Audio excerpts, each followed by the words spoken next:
Hey there, my name's Melissa and I'm with Mindful Therapy Practice. Today I wanted to talk about EMDR, eye movement desensitization and reprocessing therapy, and the adaptive information processing model, AIP, what EMDR is based on. And I just want to share that I provide examples in my own life just because it's easy to do so, and it feels more authentic to do so. Um, uh, and typically people have responded well to that. But if that's an issue for you, let me know. Um, all right, let's get to it. So, the goal in trauma therapy with EMDR, uh, well, first of all, let's talk about the storage of trauma memories, or the storage of memories. The memories are stored the way that they were experienced at the time, the events, the way that they were experienced with the messaging received or that you had at the time of the events. Neurons that fire together, wire together. So let's say the messaging that you grew up with was that I'm not important, I'm not valuable, I'm not worthwhile, I'm not lovable. That is paired with the memories that were experienced at that time. And so the goal of EMDR is to look at the memory with some distance and some safety and insert new adaptive information that is truthful, that is reliable, that is correct, that is compassionate with the past, so that we're not stuck with this messaging that was true for us at the time. So, um, these messaging were the reality that we grew up in. For example, some messaging might be, I must be hypervigilant at all times because you, my caregivers, never or rarely tell me the truth. And then something bad happens to me. I remember having to constantly be hypervigilant, being mindful of my caregivers' facial expressions, tone of voice, body movements, behaviors, gestures. I had to try my best to predict what was going to happen next because my caregivers lacked effective communication. They lacked emotional regulation. And so I had to do my best to put the pieces together so that I can avoid punishment, avoid bad things happening to me. And so that was true and stayed consistent, where I grew up to be a very anxious person, constantly walking on eggshells, being hypervigilant and being mindful of everyone's expressions, because my expectations were that people don't people are impulsive, people don't self-regulate, people don't communicate well. And now, as a 41-year-old, I can choose to have adults in my life that are effective communicators, that are able to tune into themselves, that are able to share themselves with me. That wasn't true growing up. So it's helpful to look back, to look now, to be mindful. What were the messaging that I received? And do I still believe these things? Do I want to continue to believe these messages? I have to please you to get any or all of my needs met.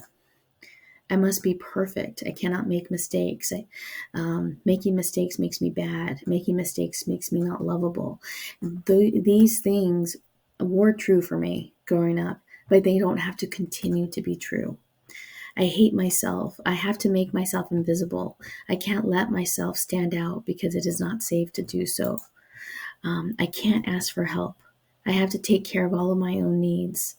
I can't ask you for affection or love because you make fun of me, reject me, are always drunk or high, will hit me or yell at me, just ignore me. I don't deserve it. You don't have time because you're so busy. I'm not important. You're more important than me. Again, these messages might have been true for you at the time, but they don't have to continue to be true. And so the consequence to these messagings being our realities is that we are so busy surviving that we don't have the luxury to tune into ourselves. We're not modeled how to tune into ourselves. We're not modeled how to tune into our needs. So how are we supposed to do things that we weren't taught how to do? So just wanted to say that, to offer some grace for when we struggle as adults now. We're learning these things as adults. We're learning to reparent ourselves, all the while we're also tasked with the responsibilities of being an adult. And so I love looking at the Personal Bill of Rights. I can't see with the small print who the original author is, but I'll share it on my slides, on my handout that I'll have a link for. I love this Personal Bill of Rights because this is what all humans deserve and can have. I have the right to ask for what I want.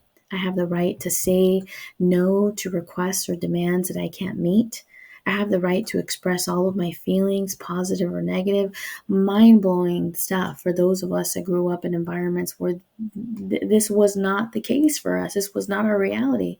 I have a 4-year-old that I'm raising, and he is learning.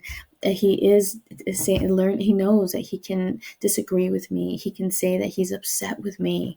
He can say no, and I will still love him. And he is growing up to be a very assertive young human right now. But for many of us, we didn't grow into these, we didn't learn about these things until our adulthood. I remember being in my 30s when I learned that I don't have to come up with an answer to a question on the fly. If I don't have an answer, I could respond with, let me get back to you on that. Let me think on that.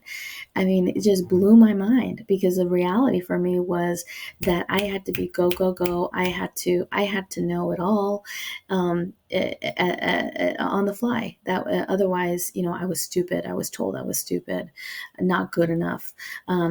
Those were the truths of my reality that I was living then. But luckily, away from those less than optimal environments, as adults, we get to choose whom we spend time with.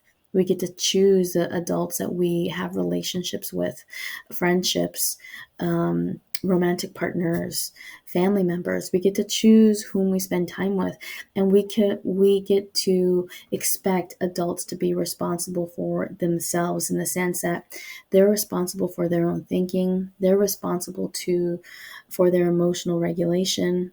They're responsible for their behavior, just as we are. And so I love the concept of mentalizing, where I am mindful and aware of what's happening internally the best that I can. I'm constantly building on that skill. And I will share that. I will mentalize out loud with the people in my life, so that you don't have to break your brain and trying to figure me out and what am I thinking, what am I feeling, because I will tell you. And my expectation for the people in my life is that they will tell me as well, that they will share with me what is needed so that I have the information. We have the information that we need to have a healthy relationship with one another. So let's go on to the Personal Bill of Rights. I have the right to be angry at someone I love. I have the right to be uniquely myself. That's an interesting one. I have the right to be angry at someone I love. So many of us are afraid to disagree, to be angry, to be in conflict with our loved ones because we fear that they'll leave us. We fear that we'll be rejected. And these fears are based in the past. It was true that we were rejected in the past. It was true that it was not okay to disagree, to be in conflict with our loved ones. But it does not have to be true now. And so the task that we have now is to notice what our default is. If our default is fear of abandonment and rejection, noticing that and acknowledging where it's from and tolerating the uncertainty of the present. And being mindful that you have enough choice and agency and freedom, that you've chosen healthy people in your life. So I guess that is the end of this video. Let me know if you have any questions. I'm happy to answer them, and I'll see you next time. Bye.